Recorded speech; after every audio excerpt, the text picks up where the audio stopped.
हूं कि जो खत आपने हमें लिखा है क्या वो आपने भारत को भी लिखा है। इमरान खान साहब ने यूरोपीय सफीरों से सवाल किया था कि जी क्या हम आपके गुलाम हैं, क्या आप जो कहेंगे हम वो करेंगे। उन्होंने कहा क्या ये अपने लेटर्स कभी इंडिया को भी लिखे हैं, क्या यहाँ पे किसी की जरूरत थी? यहाँ पे तो कारगिल की जीती हुई जंग जाके मोदी के पांव में हार दी गई। ये अपनी एक सेल्फ रिस्पेक्ट हो सकती है, हमारी अपनी पॉलिसी हो सकती है, हम किसी के मोहताज नहीं। Subscribe now and press the bell icon. Never miss an update. ये कहना था कि आलमी कुव्वतें पाकिस्तान को अदम इस्तेहकाम से दोचार करना चाहते हैं। दरअसल यूरोपीय यूनियन के खत के जवाब में जो वजीर आजम साहब ने जलसे में खिताब के दौरान कहा हूं कि जो खत आपने हमें लिखा है क्या वो आपने भारत को भी लिखा है। इमरान खान साहब ने यूरोपीय सफीरों से सवाल किया था कि जी क्या हम आपके गुलाम हैं, क्या आप जो कहेंगे हम वो करेंगे। आप बताएं क्या इमरान खान साहब ने गलत किया इस तरह यूरोपीय यूनियन पर तनकीद करके? आपकी क्या राय इस हवाले से? मेरे ख्याल से तो पाकिस्तान पहली बार मेरे किसी को वजीर आजम है जिन्होंने उनकी आंख में आंख डाल के बात की है और बताया है कि हमारी अपनी एक सेल्फ रिस्पेक्ट हो सकती है, हमारी अपनी पॉलिसी हो सकती है, हम किसी के मोहताज। इसमें एक मसला है, प्रॉब्लम ये थी कि पहली बात तो ये कि मगरबी दुनिया को, अमेरिका को, यूरोपियन यूनियन को हमसे ना सुनने की कोई भी आदत नहीं। उनको हमेशा यहाँ से हम लोग हाँ करते रहे हैं और उनसे डू मोर सुनते रहे, फिर डू मोर पे भी अमल करते रहे। तो पहला तो उनको ये रंजिश होगी यहाँ से ये क्यों कहा। दूसरी बात यह है कि खान साहब को भी कैसा भी हो सकता है। हाँ, दूसरी चीज ये है कि खान साहब को भी सोचना चाहिए था कि फॉरेन पॉलिसी के ये इशू पब्लिक जलसों में नहीं आप बोलते, उनके बारे में नारा नहीं लगाते। ये सुपर पावर कोई चीज जो वैसे हजम नहीं हो रही, वो अपने इंसल्ट, मजीद जो इंसल्ट आप करेंगे वो बर्दाश्त नहीं करेगा। ये अकल की बात है कि जो कुछ किया है इस हुकूमत ने आजाद पॉलिसी को फॉलो करने के लिए, जिन लोगों को तकलीफ जिन मुल्कों को पहुंची है वो आपके पीछे लगेंगे। और हमें चाहिए था कि फॉरेन ऑफिस को कहते कि आप इसका इफेक्ट कम से कम करें, वो डिप्लोमेटिक लैंग्वेज में एक तरीके से बातचीत आपको चलाते, बजाय इसके कि हम जल्दी में शोर करते। इमरान खान साहब ने नेटो से मुतालिक भी कहा ना कि माजी में नेटो का साथ देने से पाकिस्तान को मिला क्या है, 80,000 लोगों की जानें गई हैं, मुल्क को 100 अरब से ज्यादा का नुकसान हुआ है।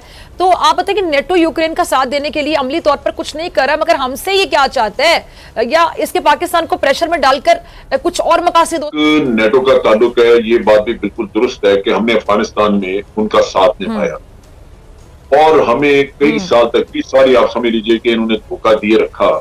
हमारी बंदरगाहें इस्तेमाल की, हमारी सड़कें इस्तेमाल की, हमारे हवाई अड्डे इस्तेमाल किए, सब कुछ हुआ, लेकिन वहां पे भारत को बिठा दिया, अफगानिस्तान में भारत को बिठा दिया। अमेरिका ने कभी रोका नहीं, ना नेटो ने कभी रोका।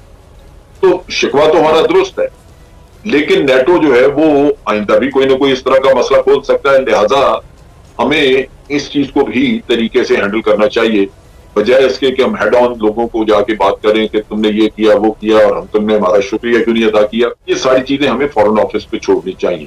आपने पॉलिसी वजह कर दी, आप कह सकते हैं कि हमारी पॉलिसी ये है कि हम अब अपने फैसले खुद करेंगे, हम एक आजादाना पॉलिसी जो है वो अपनी आजाद पॉलिसी सामने लेके आए हैं और हम चाहेंगे कि हमारे मुल्क का वकार कायम रहे, हम फैसले करेंगे अपने मुफाद। ये वही अमेरिका ना जिसने कहा डू मोर, जिसने कहा कि यहाँ पर ड्रोन मारे जाएंगे। आज अमेरिका की बात करते हैं, आपको वो वक्त याद होगा जब इन्होंने ट्रंप के साथ वो अमेरिका का दौरा किया था और ट्रंप को जाकर मिले थे, तो पाकिस्तान में आकर इतने मतलब है ढोल बाजे बजाए कि जिस तरह से पता नहीं इन्होंने क्या फतह कर लिया और कौन सा कामयाब दौरा कर लिया। एक तरफ इमरान अहमद नियाजी साहब जो थे वो फतह का जश्न मना रहे थे, दूसरी तरफ मोदी इंडिया में बैठकर मकबूजा कश्मीर को भारत का वो मतलब हिस्सा डिक्लेयर करके वो भी शामियाने बजा रहा था। आप देख लें, इमरान अहमद नियाजी साहब वो लीडर हैं जिन्होंने पाकिस्तान की 72 साल तारीख में आज तक कभी नहीं हुआ कि हमारा स्टेट बैंक जो है वो इन्होंने गिरवी रखा दिया।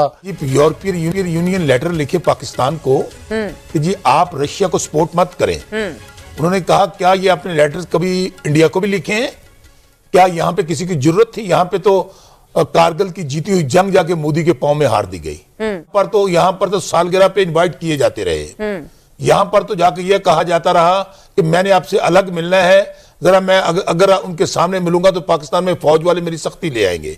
मैं फिर आपको कह रहा हूं बार बार, अभी साबर बलोच साहब बड़े जज्बाती हो रहे थे, गुजारिश ये है कोई कितना भी कोई कानून से बालातर नहीं है साबर बलोच साहब। यहां पर हमेशा इदारों को घर की लौंडी समझा गया।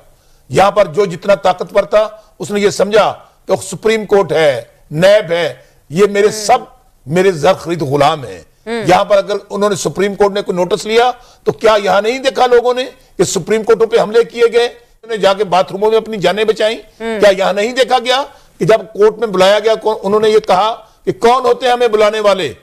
यहां पर उनके एमएनए एमपीएस ने कहा कि इनको इबरत का निशान बना देंगे।